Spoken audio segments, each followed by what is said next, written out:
சேலம் பெரியார் பல்கலைக்கழக துணைவேந்தர் ஜெகநாதனுக்கு 2025ஆம் ஆண்டு மே மாதம் வரை பதவி நீட்டிப்பு வழங்கப்பட்டிருந்தது. சர்ச்சைக்குள்ளான நிலையில் ஜெகநாதனின் பணியை நீட்டித்து தமிழ்நாடு ஆளுநர் RN ரவி உத்தரவு பிறப்பித்திருக்கிறார். அண்மை செய்தியாக பார்த்துக் கொண்டிருக்கிறோம்.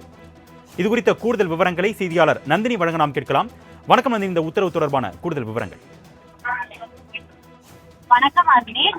சர்ச்சைக்கு உள்ளான சேலம் பெரியார் பல்கலைக்கழக துணைவேந்தரின் பதவி காலத்தை நீடித்து தற்போது தமிழ்நாடு ஆளுநர் RN ரவி உத்தரவு பிறப்பித்துள்ளார்.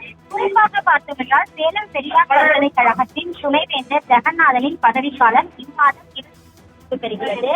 பல்வேறு சர்ச்சைகள் எழுந்த நிலையில் தற்போது அவருடைய பதவிக்காலம் என்பது நீட்டிக்கப்பட்டிருப்பது தொடர்ச்சியாக சர்ச்சையை ஏற்படுத்தியிருக்கிறது. ஏற்கனவே அவர் மீது பல்வேறு வழக்குகள் பதியப்பட்டிருக்கக்கூடிய நிலையில் அவரை பதவிக்காலத்தை நீட்டிக்க கூடாது என தமிழ்நாடு அரசின் தரப்பிலும் தொடர்ச்சியாக தெரிவிக்கப்பட்டது. அவருடைய பதவிக்காலத்தை பொறுத்தவரையில் இம்மாத இறுதியுடன் நிறைவு பெறுகிறது.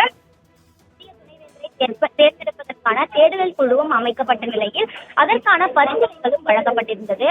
இருந்தபோதிலும் கூட ஆளுநர் அண்மையில் சேலம் பெரியார் பல்கலைக்கழகம் சென்றிருந்த நிலையில் துணைவேந்தர் ஜெகநாதன் ஆளுநரை சந்தித்து பேசியதாக தெரிவிக்கப்பட்டது. இந்த நிலையில்தான் தற்போது சேலம் பெரியார் பல்கலைக்கழக துணைவேந்தர் ஜெகநாதனின் பதவிக்காலத்தை 2025ஆம் ஆண்டு மே மாதம் வரை நீட்டித்து தமிழ்நாடு ஆளுநர் அதற்கான ஆணை வழங்கியுள்ளது குறிப்பிடத்தக்கது. விவரங்களுக்கு நன்றி நந்தினி.